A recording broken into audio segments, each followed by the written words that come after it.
This year I'm going to be talking about something that I'm pretty excited and interested in at the moment, which is AI system version assurance. And just to frame what I mean by this, I'll start with two questions. So first, the setup is when interacting with a system through a chatbot interface or API, firstly, how do you know that the output you received came from the system that you expect?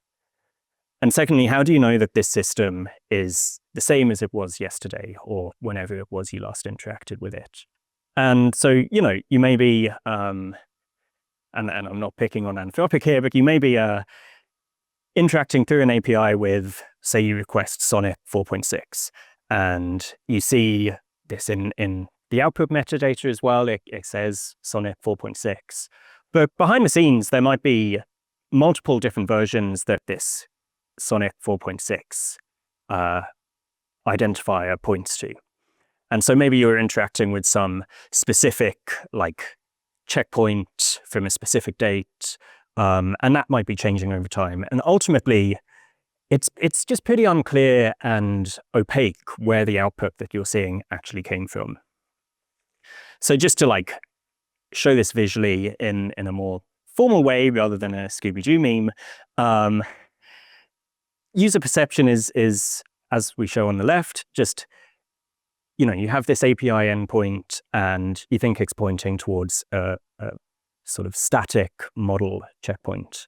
But in reality, there may be some sort of internal routing layer. This is something that we saw that we thought was going on, especially with GPT-5, where, there's model A, say the original version, and maybe there's also, in this case, model B, which might be some kind of updated or fine-tuned variant of model A. So that may represent what we can call a silent update, where the deployer sort of pushes an updated version without notifying users. And maybe you have some other model entirely, call it model C, which might be some kind of lower cost variant that the deployer is hosting and serving at when there's peak demand, high demand times of day, to sort of cut down on computational costs. Now, I'm not saying any deployers or developers currently do this, but it's not inconceivable. And just as another way of thinking about this, there's an interesting analog I find to IP source address spoofing. So in the early days of the internet, there was some concern around what is called IP source address spoofing, where because if you're sending information over the internet, you can pretty much put any source address in the sort of sender field of that information. And there's, a few reasons why this was made as a design choice, but ultimately it means that, some malicious attacker could sort of disguise where their information is coming from. Say it's, maybe say that it's coming from a trusted machine on some trusted network where they're attacking, and therefore get privileged access to sensitive information on that network, or alternatively pose as a bunch of different senders to perpetrate a denial of service attack. And I think, there's something similar going on here. The sort of threat model is slightly different, but it's still this case of opacity of where information is coming from. And it's early days in the case of AI, but there is nascent concern about this. This was a paper from, I think, 2023, which sort of raised concern about degradation of ChatGPT's behavior over time. And more recently, these are a couple of interesting quotes from the Holistic Agent Leaderboard, a project coming out of Princeton, where in the course of doing their evaluations, they noticed providers swapping model weights behind stable endpoints without notice, which led to procedural difficulties in their evaluations, and also sort of provider aggregators that host multiple potentially open weight models.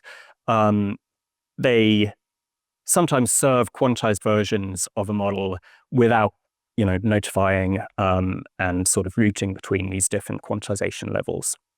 So I think it's worth asking the question, like, why might deployers of AI systems actually do this? And I think a key point here is that you don't really need to assume malicious intent.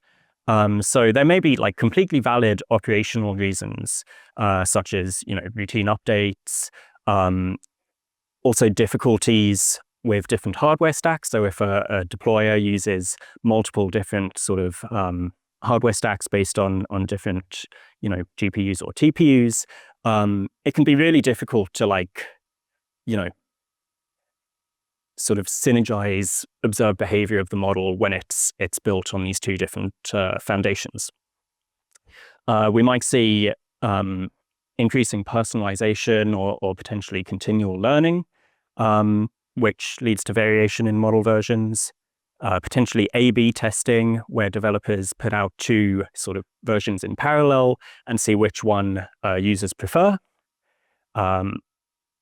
This is an interesting one because it's like, we probably want this to be happening. So patching flaws, vulnerabilities, and jailbreaks as a valid reason for pushing out updates.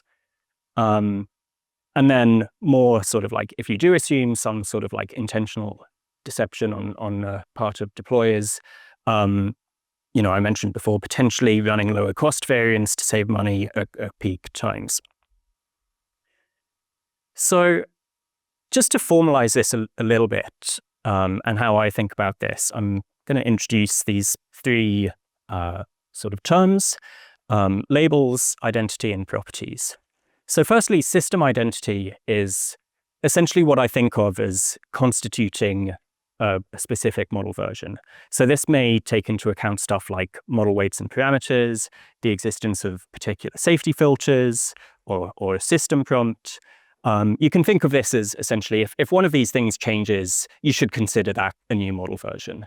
And I think it's still like, kind of unanswered question, what should sort of constitute a system identity?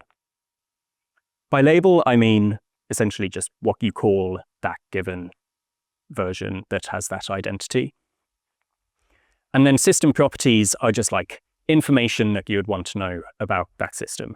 So this could include types of information that you see on model cards or data sheets, evaluation results. We're seeing a lot at the moment about model specs or constitutions. So this is the sort of thing that like users would want to be aware of and be able to link it to that model. So I'm just going to spend a bit of time sort of linking this back to the two questions I asked at the top. So how do you know that the output you receive came from the system you expect? And how do you know that this system is the same as it was yesterday? And I'm going to do this in the sort of language of those three concepts I just introduced. So say a developer puts out a new model or system with a model spec, and I come along and observe that spec and think, this looks pretty good. I want to use this model version. So I go to the API and I request this model, ABC. And question one is essentially just asking, how do I know as a user that the identity of that model that I'm being served matches the spec that I saw and think that I'm interacting with? And question two is asking, if I go back at some point in the future, do the identities of these two systems that I'm interacting with correspond? So I'm going to talk a bit about why I think this is so important and matters. And, the more I've been thinking about this topic, the more I sort of notice it linking up to so many different topics and issues in AI governance. So, I've already spoken a bit about model spec adherence. That's a big thing at the moment. But also, what about procurement or business to business, like contracts or relations? So, if I'm a business customer and I go to, a large model developer and say, can I have a particular sort of version for my use case? Maybe I demand some like specific safeguards for the sector that I'm working in. And then they come along and serve me this model. I'm interacting with it through some sort of proprietary custom interface. How do I know as a business customer that that model that I'm interacting with meets those like properties that I ask for? Evaluation results as another linking factor here. We heard a lot about evals from Anchor, but essentially, there's this two-step process here of like evaluators, if they're external or third party at least, how do they know that they're evaluating the system that they think they are? And secondly, how do users subsequently know that what they're interacting with corresponds to the eval results that they're seeing? Stuff around compliance and transparency. So we have a few laws at the moment requiring transparency reports, sort of disclosing what I'd call system properties. And, you may have some sort of compliance process, but ultimately, how do you know that what users are being served in your jurisdiction is actually the same thing that was deemed to be compliant, right? Incident monitoring and analysis. So another sort of big topic at the moment. If you observe some kind of incident, it may be pretty important to know which specific version or instance of a model was involved in this incident, so you can analyze what went wrong and diagnose. Also, we saw a few examples of reproducibility of independent research with the holistic agent leaderboard example. And finally, this is one that I haven't thought enough about, but agent-to-agent interactions. So in multi-agent systems, it may be pretty important for when multiple agents are interacting, for them to know the identity and properties of the other agents in the system. So what should we do about this? I think there's a few sort of potential solutions. I think firstly, I'll note that more transparency and communication can go a long way here. So being transparent about when updates are made to systems behind APIs or chatbot endpoints, giving warning where possible when updates are taking place, being specific about what changed. I think some developers and deployers are doing this pretty well at the moment. I think especially when it comes to APIs, I think, more sort of user-friendly chatbot interfaces are sort of lagging a little bit. And this is, something where I'd like to see more sort of adoption of these kinds of being transparent about updates across the board would be helpful. There's a few approaches that sort of use behavioral fingerprinting. So in a black box setting, if you sort of come up with some specifically crafted prompt that you repeatedly give to the model and observe sort of statistical differences in the output, you might be able to detect changes to the underlying model. Though I think it's worth noting that this, in my opinion, only sort of addresses the second key question of stability over time.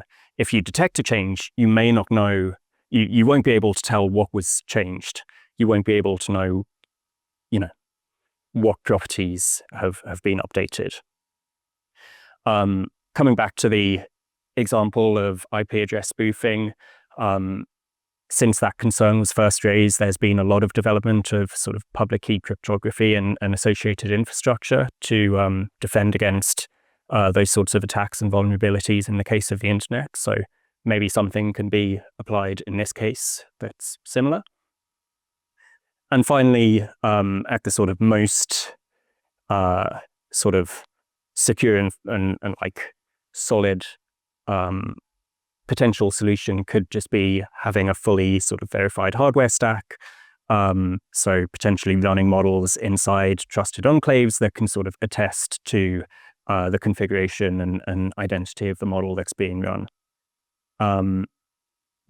So I will leave it there. I don't have a sort of concluding slide. I will echo Anchor's call for getting involved with this sort of thing. We have the workshop at ICML later this year, and we're accepting papers for the next month. And this is something that I'm actively working on, so keen to hear if people have ideas or takes or concerns, so come by to the office hours. Thanks.